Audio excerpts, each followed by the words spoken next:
Luzon, Visayas, Mindanao at buong mundo. Ngayon ay Lunes, September 25, 2023. Ako si Barbie Mulak at ito ang Balitang A to Z. We will not make it a military undertaking, but a civilian undertaking under the Coast Guard. Inilatag na floating barriers ng China sa Bajo de Masinloc, matagumpay nang naialis ng Philippine Coast Guard. Pero hindi po ito nagastos sa loob ng 19 days, kung hindi 11 days po. Gone in 11 days. 125 million pesos na confidential fund ginastos ng Office of the Vice President sa loob lamang ng 11 araw. Pero liquidation nito hindi pa rin tapos. And even if they're selling rice, not all of them are following the Manday EO 39 or the price cap. Sari-sari stores at micro-retailers na apektado ng price cap sa bigas, sinimulan ng mabigyan ng ayuda. At sa ating balitang showbiz, sino itong hunk star na magiging host ng 2023 Eddies?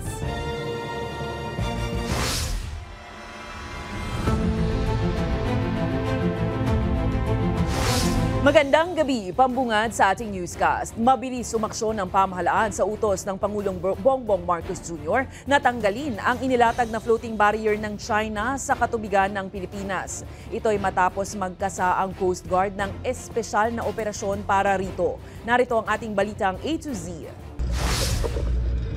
Matagumpay nang naialis ng Philippine Coast Guard ang delikadong floating barrier na inilagay ng China sa bahagi ng Bajo de Masinloc sa katubigan ng Pilipinas. Ito ang inanunsyo ng PCG kasunod ng isinagawang special operation alinsunod sa kautusan ng Pangulong Ferdinand Bongbong Marcos Jr. at ni National Security Advisor Secretary Eduardo Año. Una nang sinabi ni Justice Secretary Jesus Crispin Remulla at ng iba pang opisyal ng pamahalaan na paglabag ito sa karapatan at soberanya ng Pilipinas. It's a violation of our right to exclusive economic zone, and we can remove the same. And that's interfering with something that has been granted to us in accordance with the United Nations Convention on the Law of the Sea. Tulad ng paglilinaw ni Remulla, hindi pumasok ang militar ng bansa sa pagtatanggal ng barrier. We will not make it a military undertaking, but a civilian undertaking under the Coast Guard. That is my view, but we have to agree within the executive branch on how to treat this legally, how to treat the incident. September 22 nang matuklasan ng Philippine Coast Guard at ng Bureau of Fisheries and Aquatic Resources ang aabot sa 300 metrong haba ng barrier malapit sa Bajo de Masinloc o Scarborough Shoal. Well, according to the Filipino fishermen, yun nga, no, every time na merong mga nakikita ng China Coast Guard na maraming Filipino fishermen na nangingisda sa immediate surroundings ng Bajo de Masinloc, saka sila naglalatag ng barrier na to.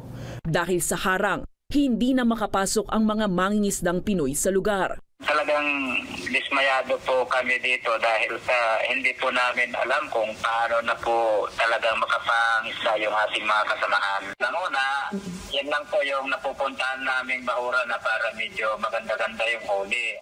Ayon pa sa mga mangingisda, hindi ito ang unang beses na naglagay ng harang ang China sa lugar. Wala na po yan dati. Bago na naman pong lagay nila yan. Kasi noong 2014 po, ay naglagay po sila yan. Kaya lang natira po ng bagyo. Dati yung mga giant floater po nila na nilagay dyan, talagang ang lalaki. Parang Yogi Express naman yung kalalaki. Una na ring sinabi ng Department of Foreign Affairs na gagawin ng tamang hakbang para maprotektahan ang kabuhayan ng mga mangingisdang Pinoy at ang soberanya ng Pilipinas.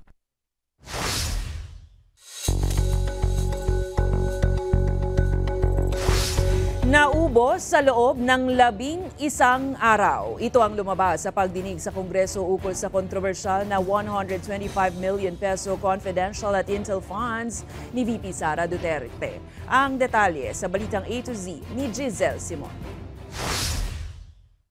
Mas mabilis pala kaysa sa unang aligasyon ng Makabayan Block na ginastos ng Office of the Vice President ang 125 million pesos na confidential fund noong 2022 sa loob ng 19 na araw. Kanina, mismo si Congresswoman Stella Kimbo ang nagbulgar sa plenaryo ng Kongreso na ayon sa report ng Commission on Audit, umabot lang pala ang paggastos ito ng 11 araw. Ang totoo po ay nagulat din po ako nung mabasa ko ang mga balita na tila nagastos po sa loob ng 19 days. Pero hindi po ito nagastos sa loob ng 19 days kung hindi 11 days po. Ibig sabihin mahigit 11 million pesos ang nagagastos kada araw ng OVP. Sa loob ng 11 araw, ginastos ng Office of the Vice President more than 11 million per day sa computation ko po. On the average, Madam Speaker, Yeah, so, yes. Tinatanong po natin ang question na ito kasi dapat maging transparent sa paggasta o paggamit ng publikong pondo. Kasi yan po yung mandatory ng COA, di ba? Na mai-report din nila na nagasta ng maayos yung public funds natin. Una na rin kinuwestiyon ng mga kritiko ang 125 million pesos na confidential fund noong 2022 dahil wala naman ito sa naisabatas na budget sa opisina noon ni Vice President Leni Robredo. Kalaunan, lumabas na inilipat pala ang naturang pondo mula sa contingent funds bagay na ayon sa mga kritiko ay labag sa batas. They confirm that the transfer from the contingent fund, which is a valid line item appropriation, to the OVP's Good Governance Engagements and Social Services Project, which is an existing line item in 2022, was a valid transfer.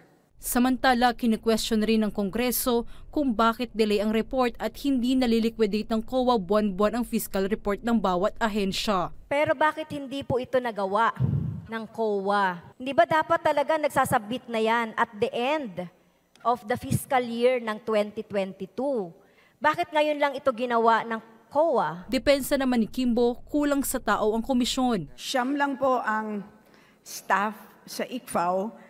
Ang audited agencies po na merong confidential and intelligence funds ay 1,707 LGUs, 57 national government agencies, 10 GOCCs, a total of 1,774 submitting quarterly reports at the minimum and a maximum of 12 monthly reports. Maximum of 21,288 reports. So tinatambakan po sila ng sealed envelopes. Yan po ang katotohanan. Dahil sa issue, humiling ng ilang mambabatas ng Special Oversight Committee para busisiin ang confidential funds. Habang tiniyak naman ni Kimbo na tatapusin ng COA ang pagliliquidate sa 125 million confidential fund ng OVP sa darating na November 15, 2023. Para sa balitang A to Z, Giselle Simon. Kakailanganin ng tinatayang 48 billion pesos ng Marawi Compensation Board sa susunod na 5 taon para mapunan ang pagbabayad sa mga naapektuhan ng Marawi siege noong 2017. Sinabi ni Attorney Maysara Dadamun Latif sa Senate Committee on Finance na higit 23,000 claimants ang nakaabang sa monetary compensation. Sa ilalim ng Marawi Siege Victims Compensation Act of 2022, target pondohan ang rehabilitasyon ng Marawi sa pamamagitan ng pagbibigay ng kabayaran sa mga nasira ng bakbakan. Nakatakda namang magtapos ang filing of claims sa July 3 ng susunod na taon. Ginagawa naman po namin lahat ng makakaya namin. Ngunit may limitasyon po yung budget kasi 43 million lang po yung binigay sa amin. 1.8 million kada buwan po yung binabayaran namin job order para po umandar ng maayos yung opisina. And then magkano lang po sa capital outlay.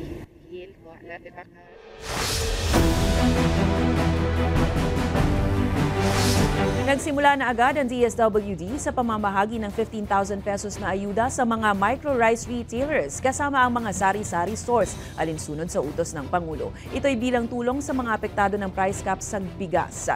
6,000 benepisaryo pa lang ang nasa listahan pero inuudyukan ng pamahalaan ang mga apektadong negosyo na magpalista para sa ayuda. May balitang A to Z si Ian Maghanoy.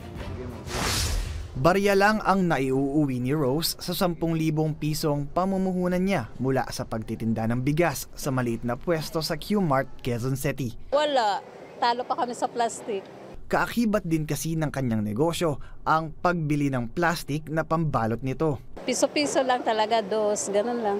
Kaya malaking bagay anya para sa katulad niyang maliit na retailer ang maambunan ng 15,000 pesos na ayudang mula sa Department of Social Welfare and Development at Department of Trade and Industry. Kung ako mabibigyan ng ganun, di mas okay at pandagdag ko ng puhunan.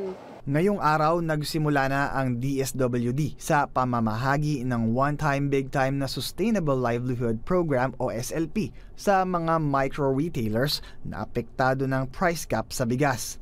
Ibig sabihin, kasama na rin sa mabibigyan ng ayuda ang mga sari-sari store alinsunod sa utos ni Pangulong Ferdinand Bongbong Marcos Jr. It's the same process. DTI makes the list, they certify the list, they send it to DSWD. As we speak right now, we're implementing it already. May bigay ng gobyerno yung tulong na pinagtulong-tulungan ng national agencies para kahit papano ay maibsan po yung epekto ng EU39. Mahigit 6,000 rehistradong micro-rice retailers ang makakatanggap ng SLP.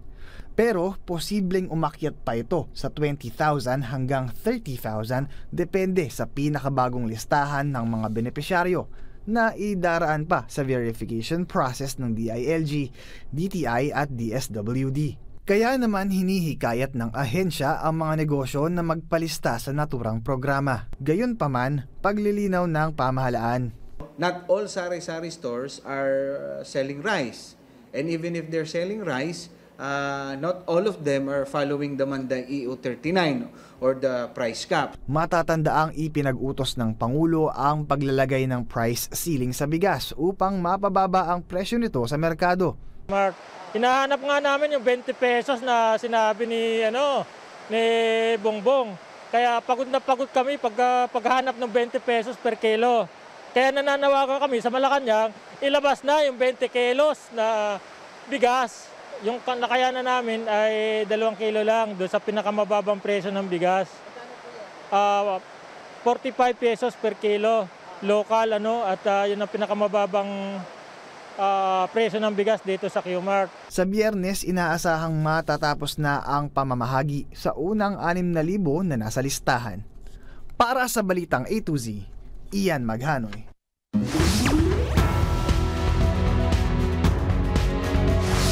Pinirmahan na ng Commission on Elections at Department of Justice ang Memorandum of Agreement ng Kontra-Bigay Program para sa 2023 Barangay at Sangguniang Kabataan Elections sa susunod na buwan.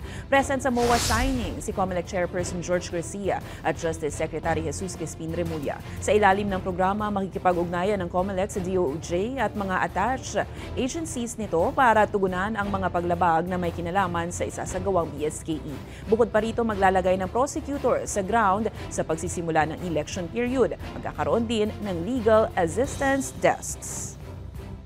Kung nasa panig po namin ang prosecutorial arm ng ating pamahalaan sa pamumuna ng Prosecution Service, National Prosecution Service, at iba pang ahensya sa Department of Justice, masisigurado natin, hindi lang po matatakot, masisigurado natin na sadyang matututukan at magiging seryoso ang kampanya sa dito po sa ating makabagong kanser ng ating demokrasya.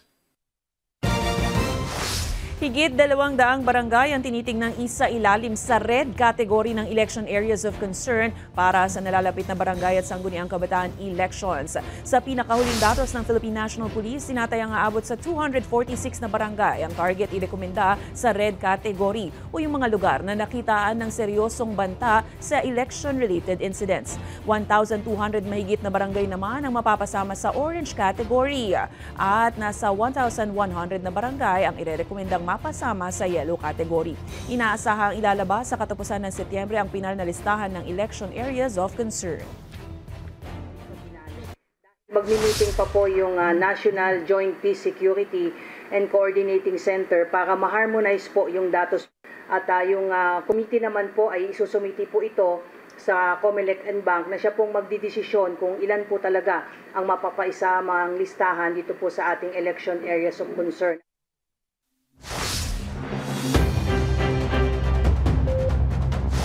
Para sa ating mga motorista, matapos ang 11 sunod na linggo ng oil price hike, confirmed na sa wakas ang kakarampot na bawas presyo sa produktong petrolyo. Epektibo ngayong Martes, maglalaro sa 20 centavos ang tapya sa kada litro ng diesel at gasolina, 50 sentimos naman sa kada litro ng kerosene. Itinuturong dahilan ng bawas presyo ng petrolyo ay ang ipinatupad na 4 na araw na oil trading week. Susunod sa ibang balita, excitement sana sa amusement park ride sa Canada napalitan ng takot dahil sa isang aberya. At mamaya sa ating balitang showbiz, sino itong hunk star na magiging host ng 2023 Eddies? Abangan ang kumpletong ulat sa pagbabalik ng balitang A to Z.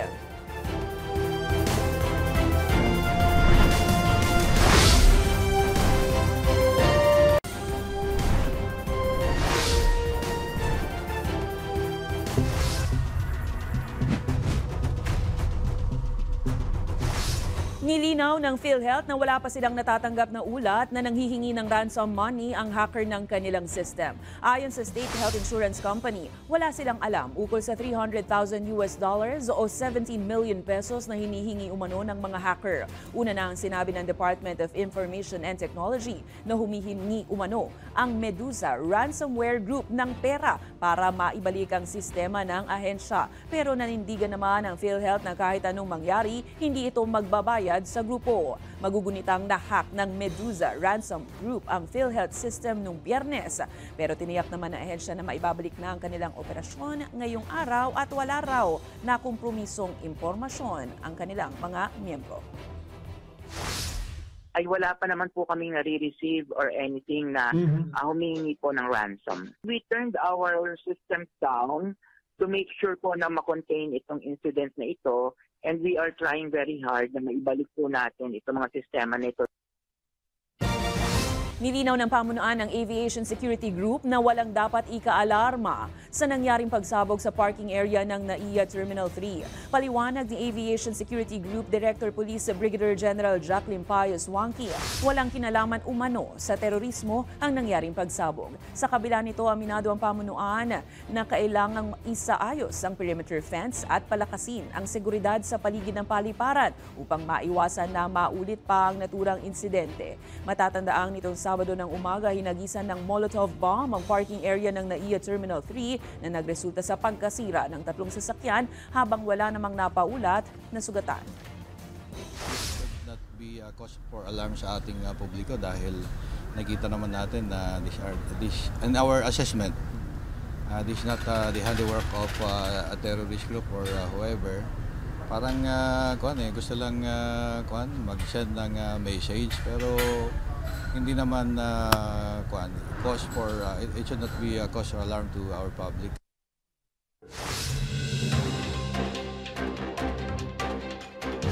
Naniniwala si Senator Ronald Bato de la Rosa at Senator Sherwin Gatchalian na magiging epektibong alternatibo ang digital ID para matugunan ang problema sa national ID. Sangayon naman dito sa Philippine Statistics Authority National Statistician Claire Dennis Mapa. Gayunpaman, hindi nito isinasantabi na marami pa ring Pilipino ang walang smartphone para rito. Samantala, lusot na sa ikatlo at huling pagbasa ng Senado ang panukalang batas na New Philippine Passport Act. Sa ilalim nito na ayon sa international standards ang mga susunod na pasaporte na magpapadali sa proseso ng aplikasyon habang pinananatili ang integridad at seguridad ng mga pasaporte sa bansa.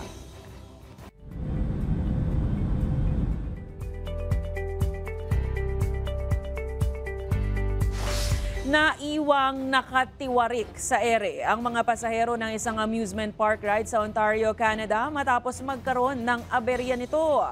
Sa nakuhang video ng isang netizen, kita ang mga pasahero na nakatiwarik na umabot ng 25 minuto. Agad namang umaksyon ang maintenance team ng naturang park at ligtas na naibaba ang mga pasahero. Gayunpaman, nakaranas ng pananakit ng dibdib ang ilan. Nananatili ring sarado ang parke para bigyang daan ng investigasyon sa naturang insidente.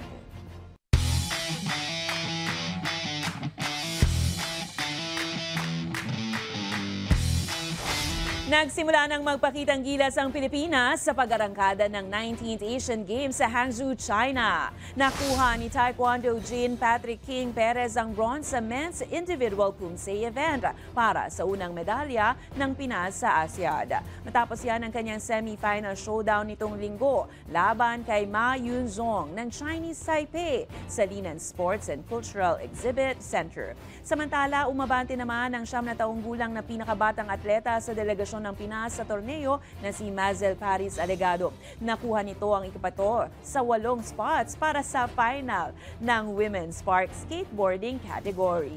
Habang ang Pinay tennis star na si Alex Ayala, tinalo naman si Sara Ibrahim Khan ng Pakistan sa score na 6-0, 6-0 sa kanyang kauna-unahang laro sa ASEAN. Sa aming pagbabalik, Daniel Padilla, ano nga ba ang masasabi sa bagong award na nakuha ng girlfriend na si Catherine? Manatiling nakatutok, kayo ay nanonood ng Balitang A to Z.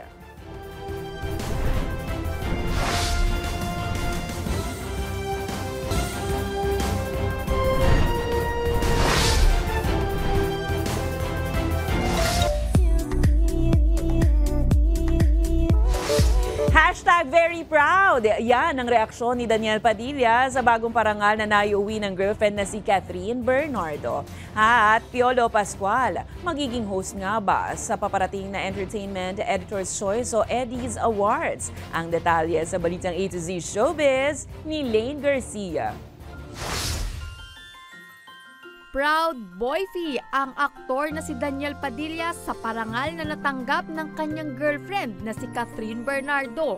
Sa isang eksklusibong panayam, sinabi ni Daniel na very proud siya kay Catherine dahil naging representative ito ng ating bansa. Sa katatapos lang na 2023 Seoul International Awards, personal mismong tinanggap ng kapamilya box office queen ang kanyang Outstanding Asian Star Award para sa kanilang drama series na Too Good to Be True. Sa acceptance speech ni Cap, siya ay nagbigay pugay sa mga health workers. At kung matatandaan, gumanap si Catherine bilang si Ali na isang nurse na nag-aalaga sa isang matandang bilyonaryo na may sakit na Alzheimer's o isang uri ng dementia. Gising na po. Gising na po. The industry's best artists and performances were once again honored at this year's Eddies Awards held at New Frontier. Samantala, siguradong mas lalong magniningning ang gabi ng parangal para sa Eddies ngayong 2023. Bakit? Dahil ang award-winning actor at ultimate leading man na si Piolo Pascual ang magsisilbing host sa ika-6 na edisyon ng The Entertainment Editor's Choice o mas kilala sa bansag na The Eddies. Maliban dyan, gagawaran rin si Papa P ng Isa V Red Award kasama sina Herbert Bautista at Coco Martin bilang pagkilala sa walang patid nilang pagtulong at pagbibigay inspirasyon sa mga kababayan nating nangangailangan. Ang taunang event na ito na mula sa Samahan ng mga Entertainment Editors sa Pilipinas ay nagbigay ng pagkilala at pagpapahalaga sa mga pelikula at personalidad na itinuturing na best of best ng Philippine cinema. Magaganap ang ika-6 na Eddies Awards sa darating na October 22 sa EVM Convention Center sa Quezon City mula sa direksyon ng award-winning actor at filmmaker na si Eric Quizon. Para sa Balitang A to Z Showbiz, Lane Garcia.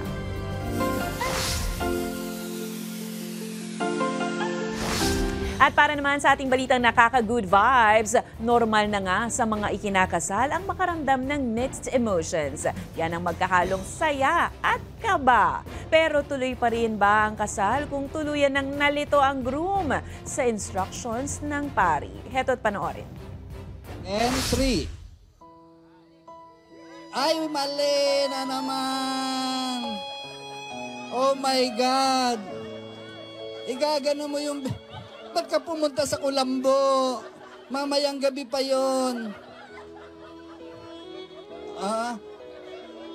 Akala daw niya likod niya. Eh di ikaw naging bride, siya naging groom.